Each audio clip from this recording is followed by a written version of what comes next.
안녕하세요. 코딩하는 우주원숭이입니다. 오늘 이 시간에는 행백열과 데이터를 불러오는 방법에 대해서 실습하도록 있습니다. 기초적인 파이썬 스크립트로 작성할 예정입니다.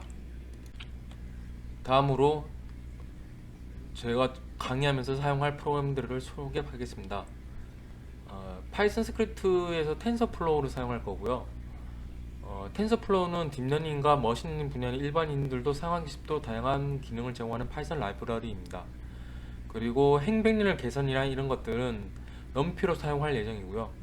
나머지 부분은 판다스로 이용해서 데이터 조정 및 분석을 위해서 진행할 예정입니다.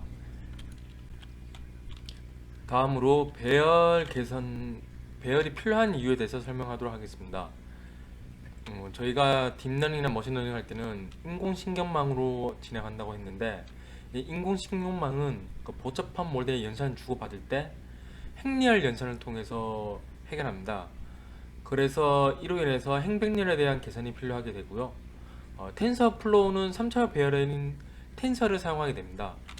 0차원 배열은 저희가 스칼라로 이용이 되어 있고요. 1차 배열은 벡터, 2차원 배열은 매트리스, 3차원 배열은 3 텐서, 그 이상을 n 텐서라고 부르게 됩니다. 이제 코랩에서 다음과 같이 코딩을 짜보도록 하겠습니다. 코딩을 짤 때 저희가 처음에 불러올 때는 텐서, 그 다음에 넘피 등을 불러올 예정이고요. 이렇듯이 이제 임포트를 사용해서 두 개의 라이브러리를 불러왔습니다. 이제 텐서플로우에 대해서 간략하게 설명하도록 하겠습니다. 텐서플로우 상수 선언할 때는 tf constant라는 함수를 사용하여 선언할 수 있습니다.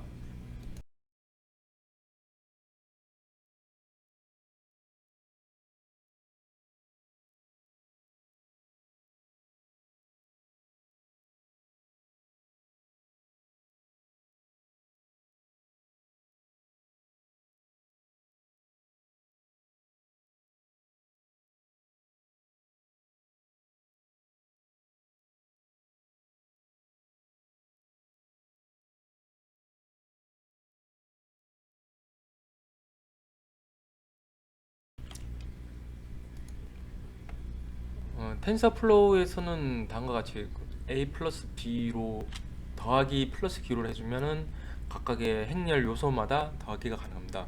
물론 행렬을 공부하시면 아시겠지만 각 행과 열이 똑같아야지만 더하기가 가능합니다. 곱하기도 마찬가지로 그 곱하기 표시를 이용해서 외접곱을 이용하여 계산할 수 있습니다. 행렬의 곱에서는 크게 두 가지가 있습니다. 일반적인 행렬 곱셈인 내적 곱이 있고 그 외에 그 각 행렬의 동일한 위치에 있는 원소끼리만 곱하는 엘리멘트 와이즈란 곱셈이 있습니다. 지금 현재 a 곱하기 b인 엘리멘트 와이즈 곱셈을 보여주고 있습니다. 어, 기호를 곱하기 기호를 사용하면 엘리멘트 와이즈 기호가 가능하고요. 텐서 함수에서는 멀티플라이라는 함수를 지원하고 있습니다. 다음으로는 일반적인 행렬 곱셈인 내적 곱을 보여드리도록 하겠습니다. 텐서에서는 mem머리라는 함수를 사용하고요. 그 행렬에서 일반적인 기호를 사용할 때는 곱하기가 아닌 골뱅이 표시를 사용하여 내적 곱을 할 수가 있습니다. 내적 곱을 사용할 때는 어,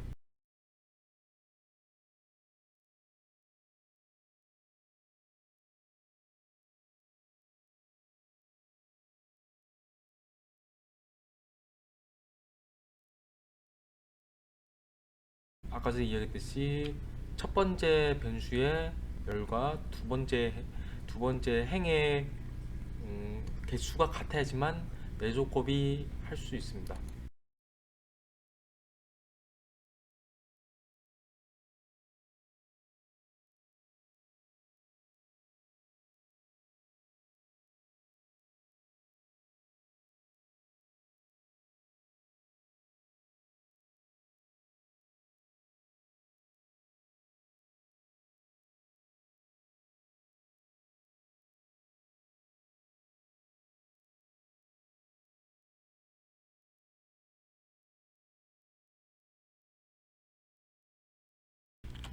다음은 numpy에 대해서 사용하도록 하겠습니다. numpy는 일반적으로 np.array라는 함수를 사용하여 함수 행렬에 대해서 초기화를 설정할 수 있습니다.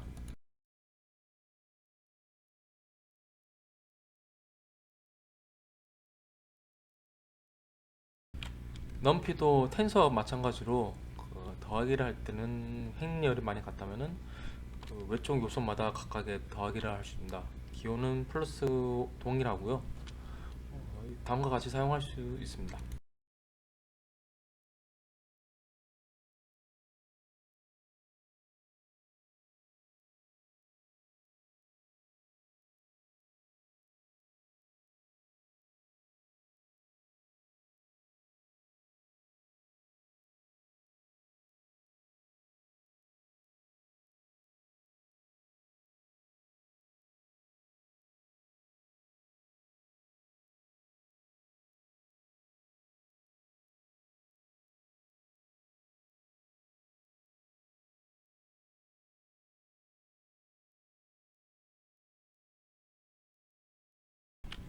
아까 전 이야기했듯이 numpy에서도 내적곱 이용할 때는 기호는 골뱅이를 이용하면 됩니다.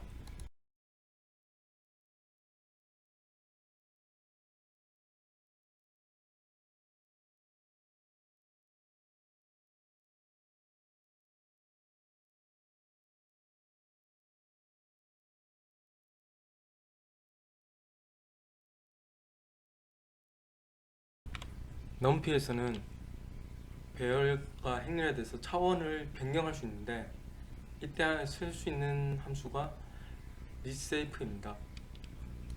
resafe 사용 방법은 처음에 데이터를 넣어주고 그 다음에 변경할 차원을 넣어주면 됩니다.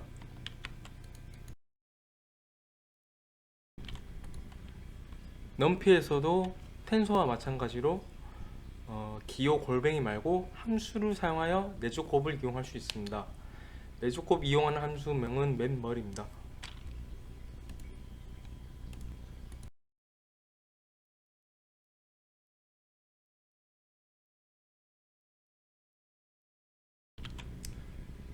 머신러닝을 할 때 모델을 만들 때에는 행렬에 대해서 전치 행렬이라든지 역행렬 등이 필요할 때가 있습니다. 지금 현재 하고 있는 거는 전치 행렬을 하고 있고요. 전치 행렬은 간단하게 이야기하자면은 행과 열을 바꿔주는 행렬 함수입니다. 이것은 이제 어떤 모델에 대해서 역방향 전치 행렬을 해줘서 행과 열을 맞춰주는 경우가 있습니다. 이럴 때 사용하게 됩니다. 그리고 단위 행렬이라는 것이 있는데 이 단위 행렬은 아이덴티티 함수를 사용하며 대각선 원소가 모두 1이며 나머지 원소가 0을 행렬을 나타낼 때 사용합니다.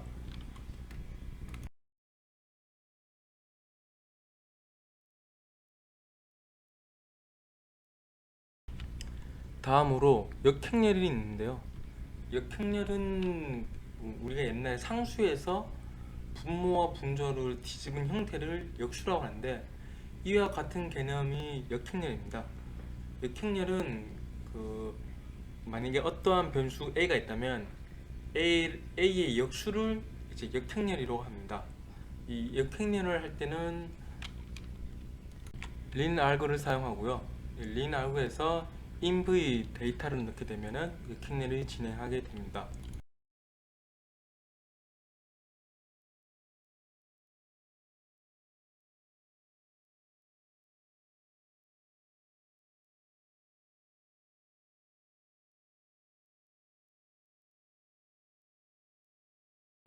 역행렬 할 때 주의사항은 자기 자신과 역행렬 곱을 했을 때 단위 행렬이 나야 됩니다. 아까 이 단위 행렬은 대각선으로 1인 경우를 말하는데 이 1인 경우가 나야 되지만 정확하게 제대로 된 역행렬 공식이라고 할 수 있습니다. 하지만 현재 봤을 때 행렬의 변화 위치가 틀리기 때문에 기존에 있는 데이터랑 역행렬을 곱했을 때 단위 행렬이 안 나오게 되는 경우가 발생합니다. 이럴 경우에는 일단 행렬의 행과 열을 맞춰주는 것이 가장 중요하게 될 것입니다.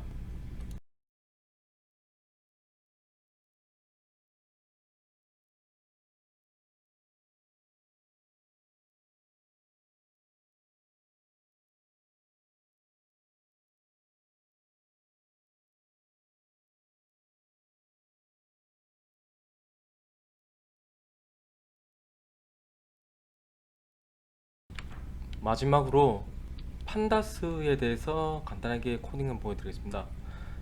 판다스는 우리가 어떤 머신러닝을 할 때 데이터를 불러와 데이터를 가공하는 형태에 사용할 때 자주 사용하는 라이브러리입니다.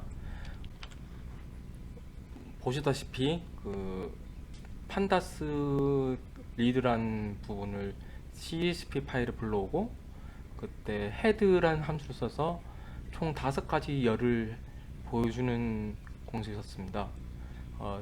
판다스는 또 우리가 XY의 데이터 값을 지정해서 자료에서 지정해서 사용할 때 유용하게 사용할 수 있습니다. 이때 사용하는 함수가 데이터 프레임입니다.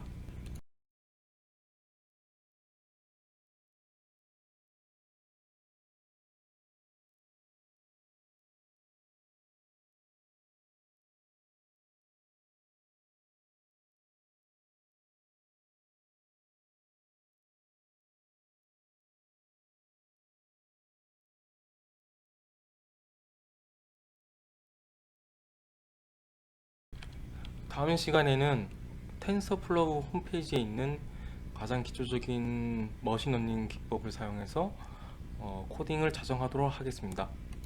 강의 들어주셔서 감사합니다. 다음번에 뵙겠습니다.